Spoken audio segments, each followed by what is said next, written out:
Apa tuh? Bubur bikinan Kasih, Bu. Sebenarnya Kasih punya bapak kan, Bu? Bapak sekarang ada di mana? Karena cantik ya kayak kamu tau. Aku pengen kenalin kamu sama orang tua aku. Andra, ini malah Andra, bukan Andra. Mas Andra udah pindah.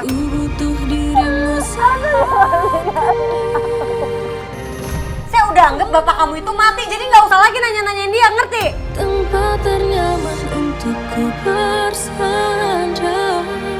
Kue. Lu nggak lihat noh, bisa gede banget. Nggak bisa baca. Beraninya sama anak kecil.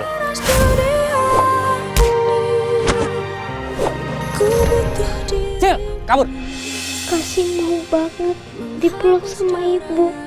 Pasti rasanya nyaman banget.